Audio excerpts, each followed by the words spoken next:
প্রথমত সম্মানিত দর্শক যে প্রশ্নটি করেছে যে লেজুর ভিত্তিক রাজনীতি আমরা আসলে চালিয়ে যাব কিনা। তো জাতীয় নাগরিক কমিটি যে প্রেক্ষাপটে সংগঠিত হয়েছে আপনারা দেখেছেন যে বিশ্ববিদ্যালয় কেন্দ্রিক একটি ছাত্র সংগঠন এবং অপেক্ষাকৃত নতুন ছাত্র সংগঠন অভ্যুত্থানের মাধ্যমেই যাদের জন্ম বৈষম্যবিরোধী ছাত্র আন্দোলন, সেই ছাত্র আন্দোলনের নেতৃত্ব নিয়ে নাগরিকরা অংশগ্রহণ করেছে, জনতা অংশগ্রহণ করেছে। পরবর্তীতে অভ্যুত্থানের পর নাগরিক অংশটা একটা নাগরিক কমিটির মাধ্যমে তাদের নেতৃত্বটাকে মেনে নিয়েছে।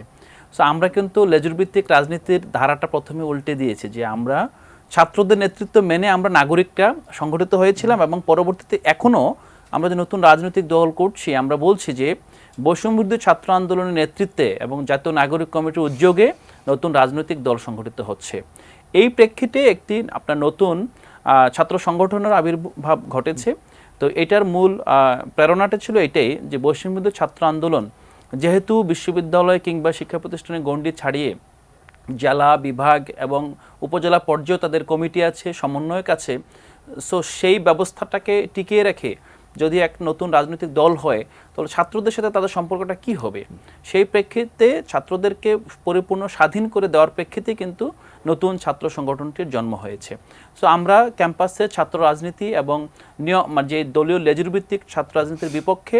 আপনারা জানেন যে এই গণঅভ্যুত্থানের পূর্বে ক্যাম্পাসে অভ্যুত্থান ঘটে গিয়েছিল ছাত্রলীগের বিপক্ষে। ছাত্রলীগকে জাহাঙ্গীরনগর, তারপরে ঢাকা বিশ্ববিদ্যালয়, তারপর অন্য বিশ্ববিদ্যালয়গুলোতে ক্যাম্পাস ছাড়া, হল ছাড়া করে এবং আপনার হলের যে প্রভোস্ট আছে তাদের সিগনেচার নিয়ে রাতের বেলা আপনার ক্যাম্পাসে ছাত্র রাজনীতি নিষিদ্ধ ঘোষণা করেছিল এই ছাত্ররাই। স্বাস্থ্যকর অল টাইম ফ্যামিলি কেক, সব সময় অল টাইম হেলদি লাইফ।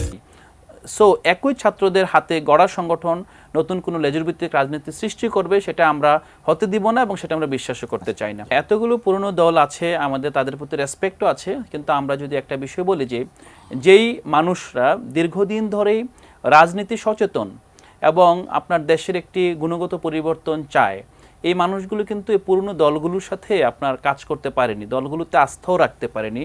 এবং আমরা দেখেছি গত যেই 7 জানুয়ারিতে নির্বাচনটি সংঘটিত হলো, এমন একটি অবস্থা নির্বাচন সংঘটিত হলো যানগণ রাস্তা নামার জন্য প্রস্তুত। 28 অক্টোবরের সম্মেলনের কথা চিন্তা করে দেখেন, বিএনপি সারা দেশ থেকে 10 লক্ষ মানুষ জড়ো করেছিল। ঢাকার মানুষরা যার যার জায়গা থেকে একটা প্রতীক্ষায় ছিল, যদি বিএনপির নেতাকর্মীরা রাস্তায় নেমে বসে যায় তখন ঢাকার মানুষ সেখানে সাপোর্ট দেবে। এবং এটাই ছিল তখনকার ধারণা যে একটি গণ অভ্যুত্থান হয়তোবা বিএনপি এবং তার যেই অ্যালাইড ফোর্স আছে তাদের মাধ্যমে সংগঠিত হতে যাচ্ছে। কিন্তু আমরা দেখলাম যে 28 অক্টোবর দুপুরবেলা একটি হামলার ঘটনার পর আপনার সবাইকে যার যার বাড়িতে ফিরিয়ে দেওয়া হলো যে আপনারা বাড়িতে চলে যান, এলাকায় বিক্ষোভ মিছিল করেন। মানে জনগণের যে প্রত্যাশা ছিল যে বিএনপির মাধ্যমে যে ফ্যাসিস্ট রিজিমের এগেনস্টে নির্বাচনটি ঠেকিয়ে দেওয়ার মতো, একতরফা নির্বাচন ঠেকিয়ে দেওয়ার মতো একটি সম্ভাবনা তৈরি হয়েছিল, সেই সম্ভাবনাটা কিন্তু রাজনৈতিক দলগুলোই ধূলিসাৎ করে দিয়েছিল। এই প্রশ্নের যদি উত্তর খুঁজতে যান তাহলে দেখবেন যে এই যে আন্দোলনগুলো হচ্ছিল, প্রতিটা আন্দোলন হচ্ছিল একটা প্রেক্ষাপটকে সামনে রেখে যে মার্কিন যুক্তরাষ্ট্র থেকে এখানে স্যাংশন দেওয়া হবে, স্যাংশনের মাধ্যমে আওয়ামী লীগ সরকার ভয় পাবে।